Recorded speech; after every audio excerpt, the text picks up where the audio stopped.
Hi, this is Ed Rising, and welcome back to Ed's Pop-O-Matic podcast, a retro pop culture podcast where everything retro beats anew when you keep it in your heart.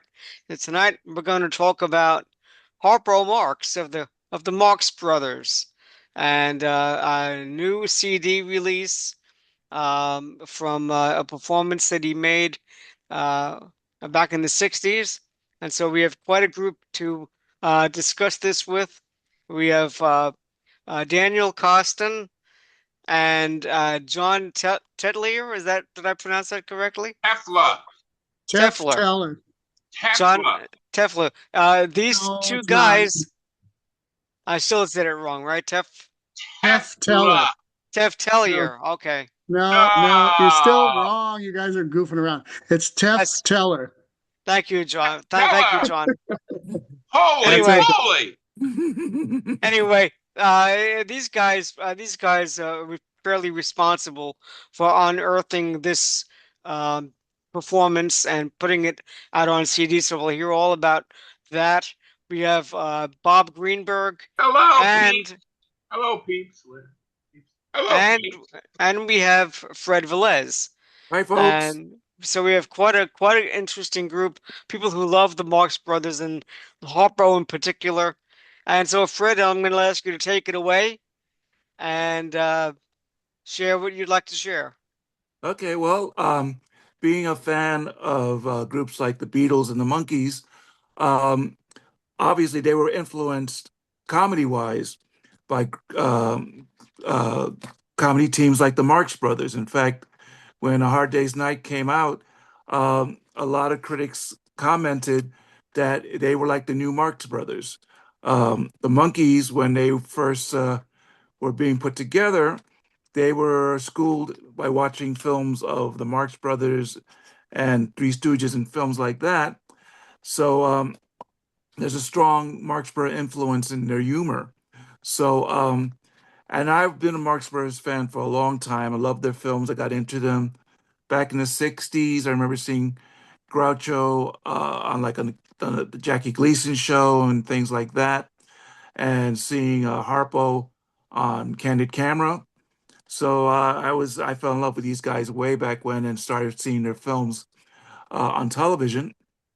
And then as I got older, I got to see more of the movies and got introduced to a lot of other things like You Bet Your Life and the radio shows. And it's a thrill to be able to talk about this upcoming release of Harpo Marx uh, doing Peter and the Wolf, which is amazing that this even exists. And we have with us Daniel Coston, our own Daniel Coston, who is involved in this production, and the gentleman who found the recording of Harpo, uh, Mr. John Tefteller. And I will leave it in their capable hands. So let's start with John. Oh, and one last thing, Bob Greenberg, comedian excellent, Marx Brothers fans, and just an all-round nice guy. So let John take it from here. Well, you have to tell me what you want to know. Well, first, you've been involved in uh, audio restoration. Now that there's a collection that I know that you're aware of called of the Marx Brothers radio recordings that were released back in the 70s that were actually taken from your collection. So we can go into that first. Well, I started collecting Marx Brothers memorabilia, etc., in about 1971, and I've continued ever since. I never stopped, really. I slowed down for a while at one point, but I've never stopped. And back in the 70s, I tried to focus on their radio career because that seemed to be one area that was pretty much unavailable. You could watch You Bet Your Life in reruns. You could go to the revival houses and see the movies, or you could watch them on TV. But the radio stuff was pretty much buried, and I thought it was interesting what little I had heard of it. So I spent a great deal of time trying to unearth as much of it as I could, which resulted in 1975 in a job actually working for Groucho Marx. And my job there was to unearth even more of that stuff. That was one of my jobs. And then I kept on doing that. He died in 1977, and I kept it up after that. And now I'm trying to put it all together and do a whole series of releases of all the radio material and all the audio tapes I have, which go from about 1930 all the way up to 1977 when Groucho passed away. And it's probably going to wind up, if I live long enough, in about 8 volumes. But right now we're wrapping up volume 1. And in the middle of doing all of that, this Harpo Marx tape surfaced. And I don't think we're about 10 minutes into this, and I don't think anybody yet has said exactly what this is. But for those who are listening and like Harpo Marx, you might not know that he actually did a concert in 1964, and he played his harp for a while, and then he came out and basically stopped the show with a performance, including his narration of Peter and the Wolf. And it wasn't the first time he'd ever talked in public, but this will be the first official release of his voice to the public ever. The family, at Harpo's request, even because when Harpo was alive, he never wanted his voice to be heard by the public. He thought it kept his image as a silent comedian, and he wanted to keep it that way. He did occasionally speak on stage after some of the tours that the Marx Brothers did, but those were not for mass audiences. They were for a small audience that was appearing when they were appearing. But this Peter and the Wolf performance was done for a fairly large audience, and he did allow it to be recorded, although at the time they decided not to issue it. He still decided to keep his everything he had done silent and stay silent. So they did issue part of it as a special fundraising LP for the Riverside Symphony. They issued a few of the musical numbers, but they did not issue his narrated version of Peter and the Wolf. So Harpo Speaks is basically what this is. For the first time publicly, you'll get to hear him in his own natural voice performing the story of Peter and the Wolf with a full orchestra. And so that came up in the middle of this whole radio thing. It doesn't have anything to do with radio. It wasn't broadcast on the radio, but I found the tape and talked with Robert Bader, who runs Marx Brothers Incorporated, and Bill Marx, who's Harpo's son. And it was decided that this might be a time that finally a release of Harpo Speaking could be heard by the public. And it's the best possible one you could hear because it's a great performance and it's just wonderful. Anyway, that's how we got to that. So yeah, we're here, I guess, among other things, to talk about and promote this upcoming release of Harpo doing Peter and the Wolf. That's pretty John, amazing. this is professionally recorded, right? It wasn't like Laurel and Hardy did their tours and some fan reel to reel. No, it was not. It was not professionally recorded. Oh, it was not professionally recorded. No. It was recorded from the audience by, we think, Robert Sherman, who's Alan Sherman's son, because Alan Sherman was at the performance and his son was at the performance, and Alan Sherman had the tape and it was passed on to his son. So Robert had the tape. He wasn't sure if he recorded it because he would have been like 11 or 12 years old at the time. Oh my God. And he doesn't remember if he did it, but the tape was in his collection, and so that's where it comes from. And it required a whole lot of restoration to get it to where it is now, and it sounds beautiful now. It sounds like it was recorded yesterday. It's been fully restored. It's just a beautiful recording. It's basically stereo. It sounds like, you're listening to Harpo yesterday, basically. But this wasn't the show that Harpo did, Alan Sherman. Wasn't there a show that Harpo opened for Alan Sherman and then spoke for 45 minutes or Yes, something. It's not the same show, is it? no, No. we're still looking for that tape. Right. That was the last. Was that the last show Harpo did? No, this is the last show Harpo did. The one you're referring to was done at the Santa Monica Civic Auditorium. There were two of them, one at the Santa Monica Civic Auditorium and one at the, I forget what it's called, but in Pasadena. And those two are where Harpo came out at the end of the Alan Sherman show and announced his retirement and did a whole speech to the audience there. That we don't have yet, but I'm working on that. This came before the one you have now that you're releasing came before that, or no? The one we're releasing is the very last thing from March 20th, 1964. Wow. That's so ironic that that's the last performance of Harpo. Wow. Well, he did a couple things after that in public, but that's the last actual performance. Live performance. Yes. Now, Harpo passed away in 64. How? November. Right. And when was this recorded again? March 20th. Wow. Amazing. John, let me ask you, you said that you uncovered this during the course of working on obtaining all those radio shows. How is it that you actually found this particular recording? Well, it's an interesting, kind of odd story. I had found an unusual lacquer disc recording as part of my other business. I don't. My main business is dealing with phonograph records from the 20s, 30s, 40s, 50s, and 60s, and I purchased a collection, and in it was a very rare recording of Alan Sherman. And I put it up for sale on eBay, and Alan Sherman's son contacted me. Robert Sherman contacted me and said, "Hey, I'd like to have that. Could I just buy it from you?" And I said, "Well, I think I'll just give it to you, but here's the thing.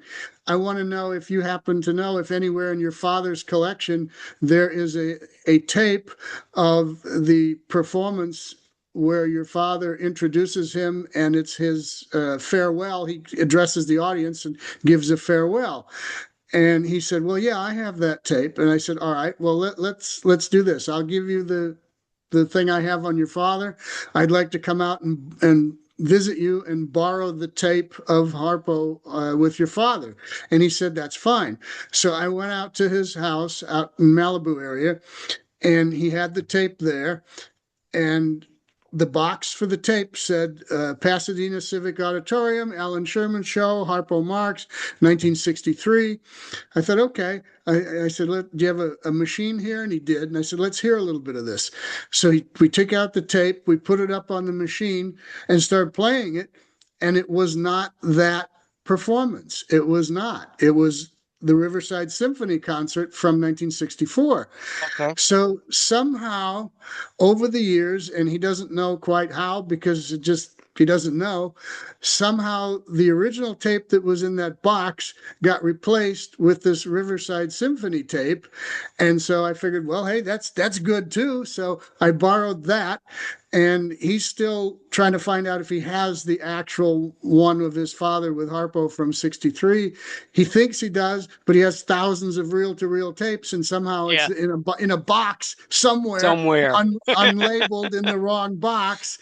And so we're hoping to find it, and then we'll try to get that put out. But for now, this is what we have, and I think it's fabulous. Well, that's a great story. I think it's amazing. I think it's amazing that it survived all this time. Now, we have Daniel Coston here, who is also involved in the project. So, Daniel, can we talk about your involvement? Sure. I am a lifelong Marx Brothers fan. Just, because they're the Marx Brothers. Enough said. My intro to folks associated with the Marxists started in '96. I found Nat Perrin through the Los Angeles phone directory and convinced him to interview me or let me interview him. And I did 2 interviews, and then I just kind of found other folks who had Marx ties along the way. And in 2020, I got in touch with Robert S. Bader, so I am officially the co-producer of the record along with John Tefteller and Robert S. Bader. Our executive producer is Bill Marx, God bless him, and still there, still kicking at 88 years old. And so what happened was Robert came to me. He and I have been friends for a few years, and he came to me and said, "We have this recording. I liked what you did with other records. Can you get us a record deal?" And I said, "I get to work with the Marx Brothers. I have to get you a record deal." So I initially, the label that we first thought about wasn't interested, wasn't able to take it. And then one day I was driving somewhere and thought, I should call my friend Dolph Ramsor, he's the Avett Brothers manager, runs their label, Ramsor Records. And I said, he'll know who to talk to. Oh, wait, he'll sign this if I tell him the importance. And I went to Dolph and I said, "Dolph, you take this project on, you could say you've worked with the two biggest brother acts in American history, the Avett Brothers, The Avett brothers." Brothers. And it worked. So, but also, and I work with the Beach Boys too, so extra credit. But I just thought this has to happen. I was interviewed recently about this record, and they said, "Why'd you want to do it?" I said, "Because I wanted to." Enough said. This is a record that needs to be heard. It has been, John has done amazing work to get this record to where it sounds amazing. You would not know the kind of rudimentary way it was recorded. It was two stereo microphones to reel-to-reel. And John and his son Joel, along with Nick Berg, have done an amazing job of making this sound like a soundboard. It really does. That's incredible. Yeah. The cleanup that must have been involved, A It lot takes of hours. Yeah, it really does. I mean, it's like you could say, "Oh, that's a lot of work." No, it's hours and hours to get this right. It really, it's endless. And but thank God we have this. We have this now. I was watching a documentary on TCM a few weeks ago about film and how film will decay if it is not being preserved. And here you have a similar type of material with a reel-to-reel tape. And so the fact that it did not deteriorate after 60 years or whatever it was, that really John was able to paint it, it's pretty amazing. Well, if you store reel-to-reel tape properly, and most people don't, even the studios don't, if you store it properly and it was a good quality type of tape to start with, whatever was on it, however it was recorded back then, will be there. And then you just have to lift it from that and convert it to digital. But if the original recording wasn't the best and has flaws, then you have to work from there. And that's what we had in this case. It's two microphones stuck in the audience, and there's a lot of issues with it. It didn't have anything to do with the deterioration of the tape. It had to do with just the way it was recorded in the first place. Yeah. It sounds like what Peter Jackson did with the recent Beatle recordings, where he took an old tape of John Lennon and was able to extract the voice, so it sounded like John Lennon in the studio instead of a home recording. And that sounds like what you guys did with this Harpo recording, which is amazing. Sort of. Now, Peter Jackson has his own copyrighted software that he uses to do that, and we don't have access to that. But we have similar methods that we've developed, and between Nick Berg, who's just a genius audio engineer, and my son, who does audio restoration for a living as well, between the two of them, they concocted a way to make it sound like it does. And there's only one part towards the very end where Harpo really goes off mic as he's thanking everybody for coming to the show, where it's a little bit hard to determine what he's saying. But if you listen carefully, you can. In the original tape, it was almost impossible to figure out what he was saying, but we had to remove all the mud and the muck and the mire of the way it was done to bring that voice back out. And you're right, it's a similar method to what Peter Jackson did with the Beatles. It's pretty amazing. Bob? Yes. Any thoughts? Well, it's pretty amazing. I mean, have you found humorist yet? I've been looking for a humorist. No, I don't think we're going to find that. I Ask don't say Robert no to Sherman. anything, but I don't think Ask so. Robert Sherman if He doesn't have that. What about the missing film clips from Horse Feathers? Give me a little bit of that's time. interesting. Yeah, Give me a little bit of time. I actually have a lead I'm chasing down in a week or two where that is alleged to exist. We'll see. Oh, is it in a foreign museum? No. I'll just tell you what I can tell you right now.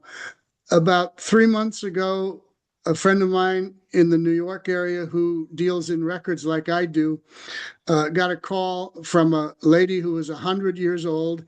And she said her husband had just passed away and he was 103.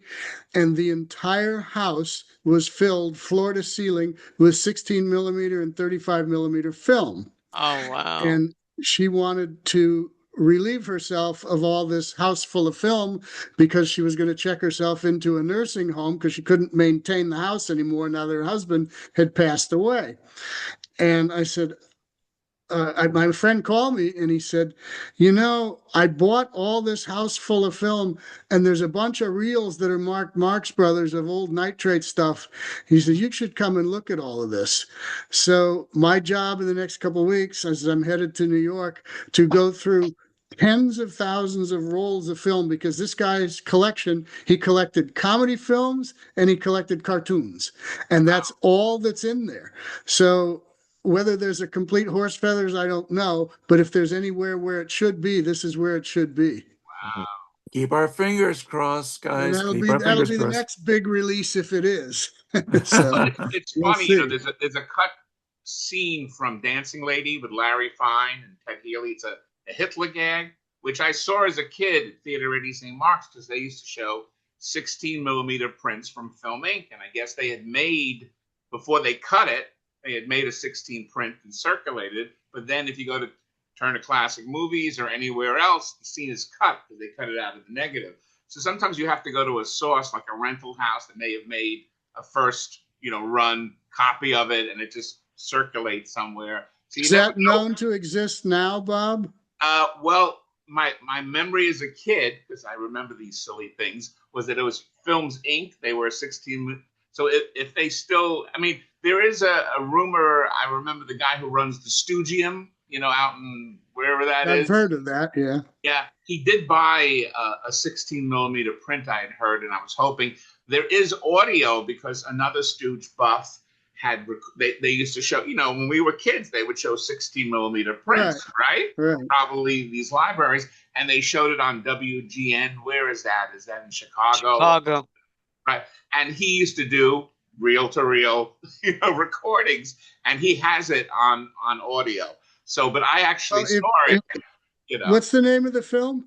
It's called Dancing Lady, and there's a running gag of Larry Fine. He plays Harry, the pianist, and he's with a puzzle, and everyone's helping him with the puzzle, right? Joan Crawford, Fred Astaire, they're all helping him with the puzzle. And then at some point, there is actually a punchline. They cut to Larry, and he's singing a Yiddish song. I don't remember what it was. And he goes, I finally put the puzzle together. He says, I don't know who it is. Is that McKinley? He's like, who is that, or whatever? And then Ted Healy looks at it. It's not whoever Larry says it is. It's Hitler.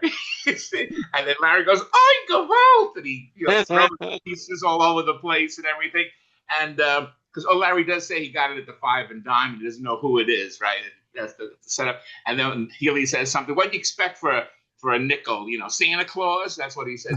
That scene literally is just cut out of every print now because it got cut around whenever the Breen office came in, which would be 34, not to offend Hitler or whatever. So the film was 32. So by 34, all prints had that removed. Now I understand. Now you should know this, John. Night at the Opera, all the Italian references were cut out in 1938. Is that true? Because Mussolini was offended? Because they were cut out at some point, yes. We don't know if it's 38 or... If an actor speaks in Italian, like, Sig Ruman says something to an usher, an obviously Italian usher, and you would assume he would say something in Italian in response, and there's a jump cut. Even Chico says, I can't pronounce his name. It's Italian. That's cut out. Every time the word Italian, they cut. It's the strangest thing. Like, well, they must be in Italy, but we never see that they're in Italy, do we? In the beginning. There's an opening sequence where they are on the streets of Italy, but that has not yet been found either. That's on the list of things to recover. You don't even see the exterior of the opera house. It cuts to the inside of the right. It cuts to Harpo. It's all just cut. And I know somebody saw, I think, it printed in Hungarian Film Museum that does have the first reel, I think. Well, no, what they have at the Hungarian Film Museum is a little bit. They have 2 or 3 jokes from the contract scene that were taken out and a little bit of other stuff. But no, it does not have that opening sequence. It doesn't have the opening scene? Oh, no. Okay.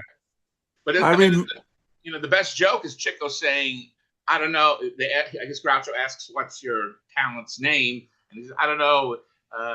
It's Italian. I can't pronounce it, right? And they cut the it's Italian in all the prints. It's like, well, that's the best joke because he's Italian, right? Yeah.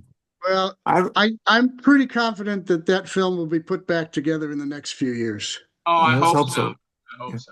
Now, Bob, I remember seeing that print of Dancing Lady with the puzzle joke with Larry. Oh, you did? Yeah, and I think I recall the actual joke was that he has the whole puzzle finished except for one little piece.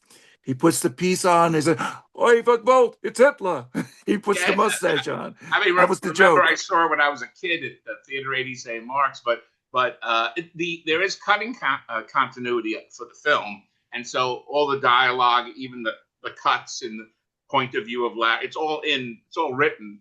When the film passed, the original when it came out, so you can actually read the scene verbatim. And I know somebody who has an audible of it, who has to hear it. But it's fascinating. Such a funny gag, and to cut it out. But it's interesting how strong Hitler was in 1934, right. Green and Hitler. Well, you have a copy of the CD, right? What's that? What? You have a copy of the new CD, Fred, right? I don't have the CD, but I do have. Well, John has the CD. There it is. Oh, John has the CD. Great. Yes. John, could you give us a little preview of the CD? Open it up and let us see what what it looks like inside. Oh, wow. Photos. Nice. Beautiful. Oh, my. Okay, and then even better than that is this beautiful booklet. That's Harpo's coat on the front. Yeah. And then there's a nice color picture of him inside. Wow. Very nice. And then some liner notes from Robert Bader. Oh, good. And liner notes from me. Oh my God. And a little ad for the original newspaper ad for when the performance was. Oh, that's a nice touch. They were selling the Harpo Talks thing to the Yeah, they were. buyer. And then we have That was a come on for this. the big credits page at the back. And then there's the back cover. So he sold tickets. I mean, his upcoming voice sold tickets for this event, obviously. Well, it was a benefit for the Riverside Symphony, and they actually auctioned off 1 or 2 of his paintings at the event. So yeah, they were trying to raise money. I don't know whether he was paid for it or not, but hey, that's what it looks like. That's the new CD available June 5th, and everybody can pre-order now if they want to. And I forget how you do that, but maybe Daniel can tell us that. Maybe it's on Amazon. Is it on Amazon? Yes, you can pre-order on Amazon. You can go to ramzorrecords.com. You can find the YouTube video promoting this album. It's a 20-second clip. I think you'll enjoy that, and you can click there for whichever format you like to pre-order. I should mention too that this will be out on CD, download, and vinyl. The vinyl is amazing, by the way. And shout out to Chris Ethelroth and all my friends at Ramsey Records, who I have literally worked with 25 years. I thought they were the right team for this project, and they were right. So yes, pre-orders begin now. Spread the word. This is going to be amazing, and I have to say, and John, I would love your opinion about this. I feel like we're in a golden age, or a new golden age, for finding older Marx material, other artists, what we have found in the last 10 years astounds me. I mean, hearing this recording for the first time astounded me. I had heard rumors of it, but didn't actually know it existed, especially in this format, until I actually started working on this record. So, for me, this record is the beginning of a lot more Marxes, and there's a lot Oh yeah, more. there's a lot more coming. The Yeah. radio stuff that's coming for my first volume is just astounding. It's just like brand new Marx Brothers movies, but they're audio. But we're making the movies. We're taking still photographs and making them so when you listen to the radio shows, you'll have a Blu-ray and you can watch the stills go by as the dialogue's going by. Oh, Wow. that's a great idea. So it's almost like we've created new Marx Brothers movies. How Oh, about that, huh? I'm so looking forward. I'm looking forward to the Harpo release because it'll accompany my CD of the two Harpo's two albums, Harpo at Work and what's the other one?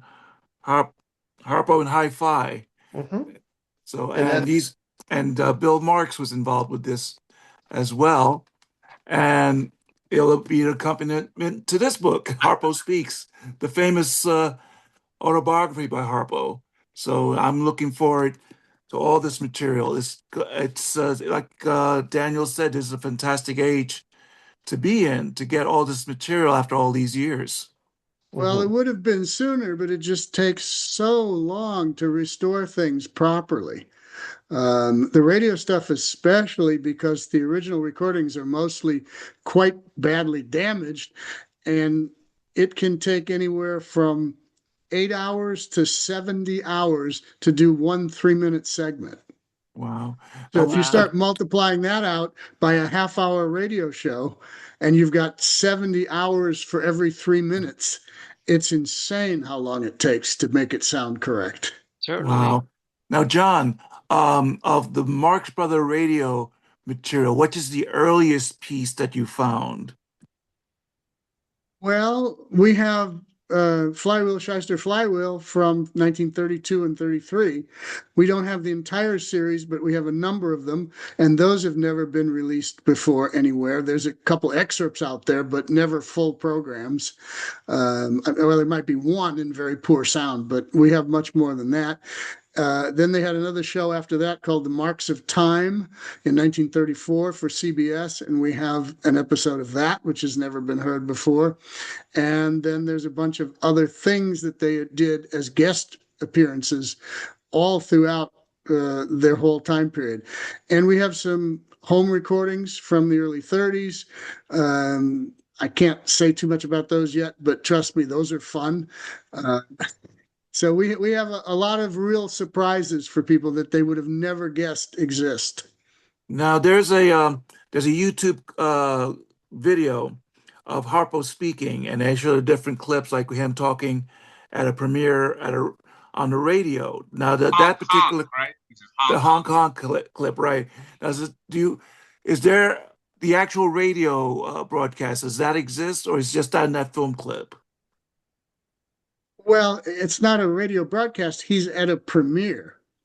And the way they used to have the Hollywood premieres of movies back in the 30s, they would send somebody from one of the radio networks or two of the radio networks or so out to the premiere. And then as the stars were going in to watch the film, or as they were coming out after they had seen it, they would do brief little interviews with the people going in or going out.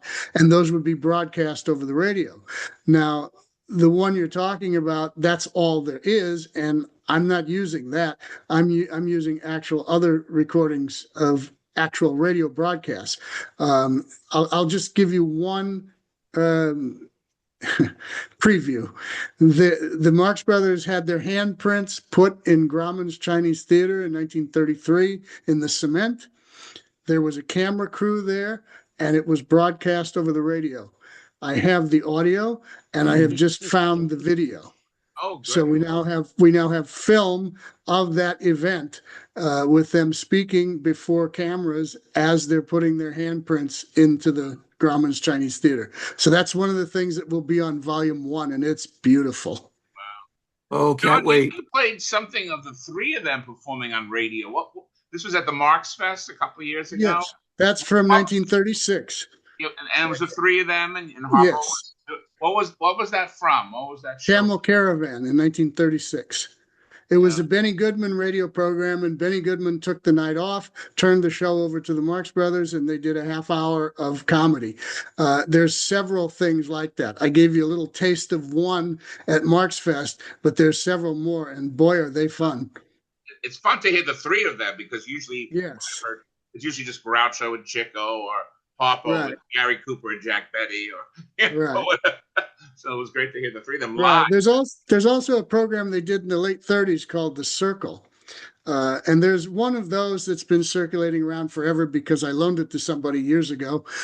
But anyway, we have a whole bunch more of those, and there's some really fabulous routines on those with Groucho and Chico. It's not quite the same level as Flywheel, Shyster, and Flywheel, but they're pretty darn good. Wow. That's great. Okay, Dan, can you add anything else to this conversation, this discussion? I will tell you that this has been a really fun year and a half my job on this record was kind of approaching Dolph and then kind of being the nice yapping dog to get the record through the process and get everything done. But this is why I got into producing. The joy of putting these things together and then, getting to hold what John has. This is why you do this. And by the way, you just co-produced the first ever Harpo Marx live album in 2026. Now, I want to know, how long ago was this recording of Harpo found? Like, how many years ago? I've had it for about 6 years. Wow. And it takes a while to go from having the actual tape to getting it to a studio in Burbank to have it transferred down to digital, then the restoration process, then finding just the right venue to release it. And that's where Daniel came in, is helping us find just the right venue to release it. And John, do you think George S. Kaufman's son might have done a reel-to-reel of Harpo and George at Bucks County Playhouse doing Man Who Came to Dinner? Do you think there's a reel-to-reel of Man Who Came to Dinner? You're on to something, and I guess I'll tell you. Because there's nothing I can do at this point. Yes, there was a recording of Harpo being interviewed for the George Kaufman book. And Ann Kaufman had the tape. Wow. Now, where it is now, I don't know. I've never met Ann Kaufman. She apparently passed away recently, and I don't know what happened to that tape, but there was a tape. If I could figure out where it is, we could issue that too, but we got to find it. Was she at the Marx Fest thing a few years ago? No. She was 90 something years old and too ill to attend it. Oh, okay. Oh, wow. That's so funny. I must be psychotic. But you're on to something there. Yes, there was a recording related to George S. Kaufman, but we don't know if that still exists. Banjo, right? But Banjo was written for him, and he actually spoke the lines at the Bucks County. Yeah, no, I don't know that there's any recording of that. It was a lot more difficult. That would have been 1940, 41 when he did the Yellow Jacket and the Man Who Came to Dinner thing. A lot harder to make a recording of a stage play then. They didn't have reel-to-reel tape at that point. So they would have had to have drug a big old heavy recording machine in there and actually recorded it. And I don't think that happened. Now, the thing that we do know that happened, what did happen, and I'm still on the trail of this, is Day at the Races, when they did the road tour for Day at the Races, Maury Riskin told me that they hauled recording equipment along the road tour and that they actually did record the road tour for Day at the Races. I don't know where those recordings are. We haven't been able to find them. They also filmed the Go West tour in 1940, and we can't find that yet either. But I don't ever say never on these things. Right. Would that be an MGM thing? Would that be in the MGM vaults and some deep? Yeah, is there any MGM vaults? Would that be Turner? Would it be Turner holding on to it? I don't know. Not likely. I mean, I couldn't tell you where it is. If I knew, I'd go get it. But it's all I know is they did it. it's been confirmed by multiple sources that it was done. It's where is it is the problem. It may have been destroyed and lost forever. We don't know yet.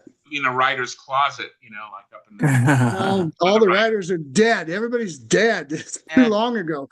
You've got to hope that it just was passed to somebody somewhere and eventually they come forward with it. A red stabilized apartment that hasn't changed in years, and it's up in the corner, and somebody doesn't know what it is. Yeah, wouldn't it be great if a film of the road show includes the one in which Harpo and Chico exchanged parts, and Uh, that's the one that Maxine Marx went to get her hair cut, and when she came back, she said, "Well, did you see us?" And she realized she missed them playing each other's parts. I That'd think be that's a little bit earlier, though. I think that's like Animal Crackers time or something. No, I think it was either Night at the Opera Oh, or it was. Okay. Day at the Races. Well, if it was Day at the Races, they may have recorded it. Night at the Opera, we never heard any recordings done of the road show. The only thing I know that they did on the Night at the Opera tour that I haven't been able to locate is they went on radio in Salt Lake City and they did scenes from the film. But it was done on local Salt Lake City radio, and to my knowledge, it doesn't exist. they do a Oh, tour of the big store as well. Someone told me they did, No, no tour of the big store. of the big store. So Go West was definitely confirmed. No at the Yes, circus, right? No at the circus. no tour for that. No. No. So okay. While they Son, were when you filming, got started working with Groucho on your project, when you first started working with him, how involved was he and interested was he in trying to recover? how oh, this is a good one. How interested and how involved? Well, when when I first met him, the day I first met him, I was invited up to lunch at his house in Beverly Hills by Erin Fleming, and she told me to bring along some original radio recording records and some reel-to-reel tapes because she said we have a reel-to-reel tape recorder in the living room. We can put them on the machine and let Groucho hear them and see what he says. So I go up there, we have lunch. It's fabulous. It's like playing You Bet Your Life with an 85-year-old man. At the end of the lunch, she tells Groucho, okay, we're going to go in the living room now and we're going to listen to some of your radio shows. And he just looked and said, why? They were all lousy. And so I was like, okay, great. So I go in and I put on a reel to reel. And the first one I put on was a radio promotional commercial for Duck Soup. And he stood there and he listened to it for about 2 minutes and he looked at me and he goes, yeah, they're lousy. And he turned and left the room. He didn't really think that his radio stuff was much of anything because to him, the only time he was successful on radio was You Bet Your Life. His Flywheel, Shyster and Flywheel was a flop. The American Oil Show, the Marx of Time that followed it was a flop. The Circle was a flop. Blue Ribbon Town was a flop. Everything was a flop. And so he was not enamored with his radio career.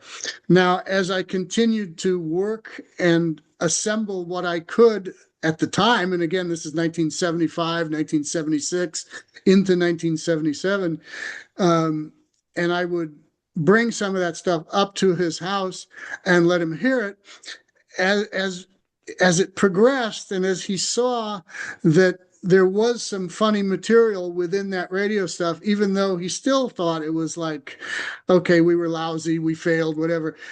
He figured it out. He figured out that it was historical, that it was worth saving, and he was very encouraging of me to do it. And that made me happy because the initial thing of, oh, that was lousy and walking out of the room wasn't one of the highlights of my life, but okay. Oh wow, that's incredible. All right, well, folks, I'd like everybody to go around the room and share anything else that they want about the upcoming CD and things like that, and then we'll just kind of go around the room. Bob, would you like to start? Well, I'm excited to hear it. I'm definitely going to order it. I mean, I found the Marx Brothers because of Harpo being on the I Love Lucy reruns. And then when I was a kid at like 11 o'clock or 11:30 at night, they had a Marx Brother Festival on Channel 5, WNW TV. Rex Reed hosted it. and I saw Horse Feathers for the first time, and loved Harpo. I didn't understand Groucho. I was too young. He just talked and talked and talked. It took a few years before I got the jokes. I got to meet Groucho and Aaron Fleming. I don't have a very good Aaron Fleming story. I have a nice Groucho story, but I got to meet them, which was wonderful, and get Groucho's autograph. Was Aaron not nice to you? Well, I'm not going to go to the whole story, but basically Groucho was here in New York City for Animal Crackers for the premiere at the Sutton Theater. And we tried to see him after the premiere because we couldn't get into the showing. And we got up to his room. The concierge told us where the room was. But Aaron Fleming opened the door and called for the house stick, a German house stick, who chased us away. But the concierge was very nice. He took some letters from us to give to Groucho. And the house stick, Groucho's not going to read your letters, whatever. I was a kid, how old was I? 13, 14 maybe. My friend was a little older. And there was another kid there too. And the concierge couldn't have been sweeter. He said, by the way, Groucho's leaving tomorrow morning. They have to get a plane, blah, blah, blah, So he gave us the skinny. So we both went home back to Brooklyn. We got up real early. I put on my bar mitzvah suit. We were in T-shirts and shorts the previous night. And we waited for him to come out. And he comes out of the elevator, and it's Groucho, with the beret and the, turtleneck. And he's got the cigar, and he's walking very slowly. And I took a picture I had an 8x10 of Groucho and Margaret Dumont from Duck Soup in a frame, and you could flip it over for my friend's picture of Groucho and Chico from Night at the Opera. So we figured he'd sign one, and we'd flip it like that.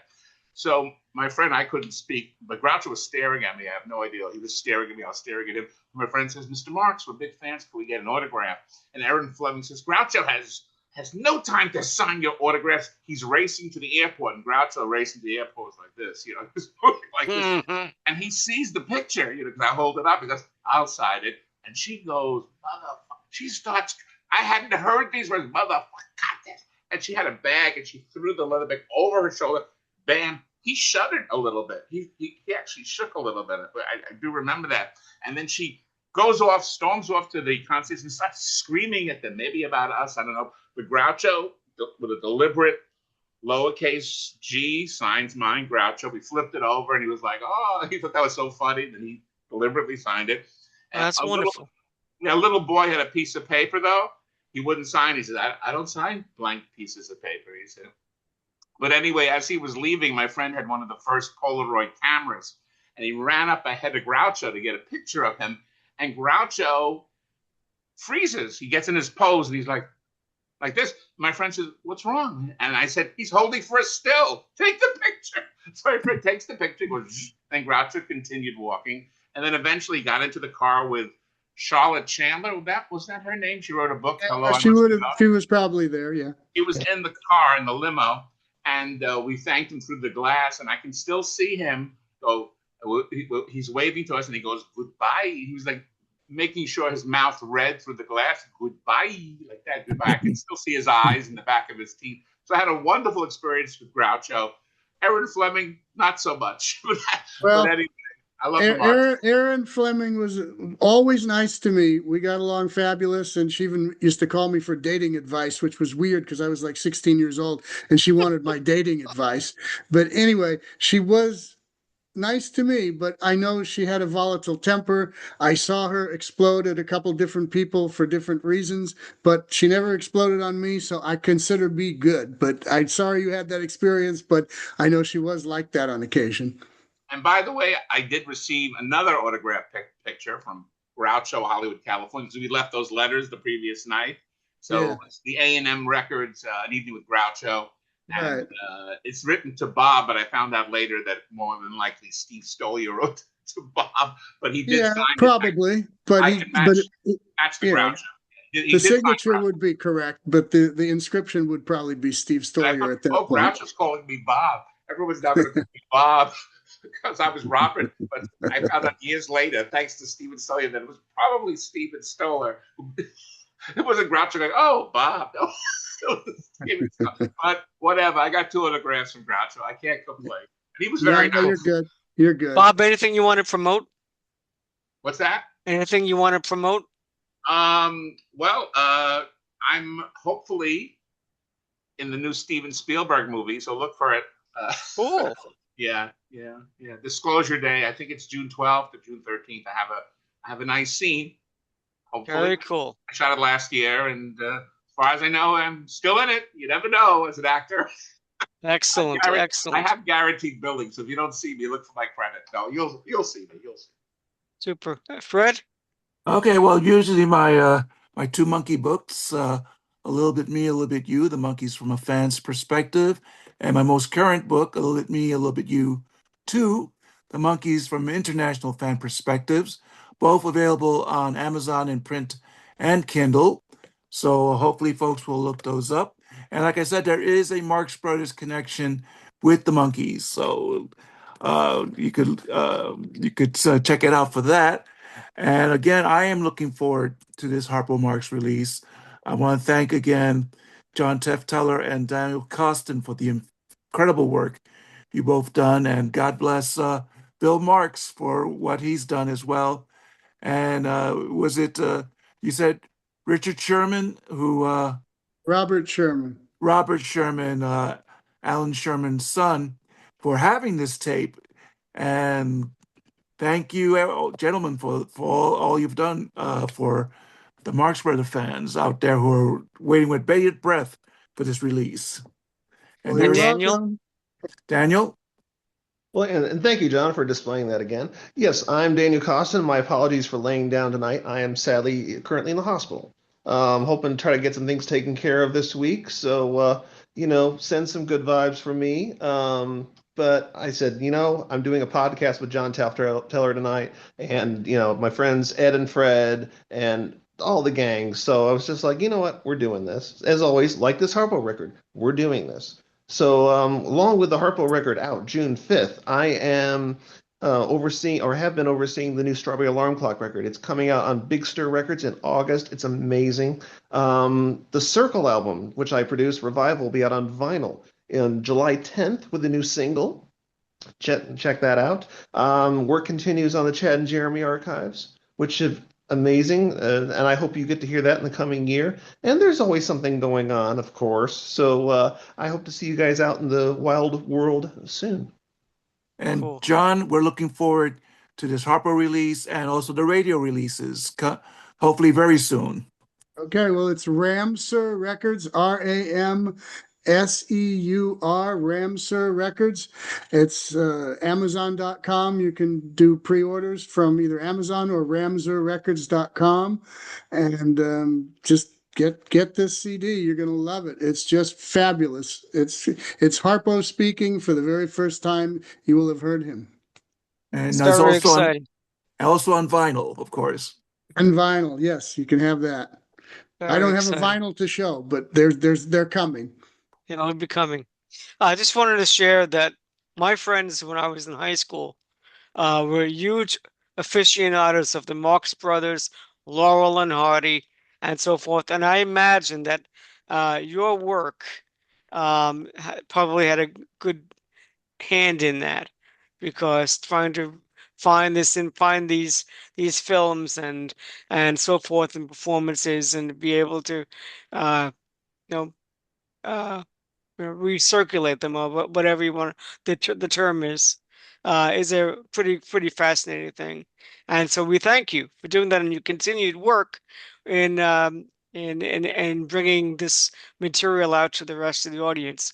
Um, so anyway, this is Ed's Pop-O-Matic podcast, retro pop culture podcast, where everything retro beats a new and you keep it in your heart. Thank you to my audience for watching and listening to the podcast and all of your support. All of you guys go out, get the new Harpo Speaks CD and vinyl when it comes out and so forth. All other platforms. It's been a real honor to have everybody on the show with us tonight. So, John, Daniel, Bob, Fred, thank you guys, and have a wonderful evening, okay? Okay, good Thank night, you. guys. Hong Thanks for Thank Kong, you. having us. Hong Okay. Kong. Hong Kong.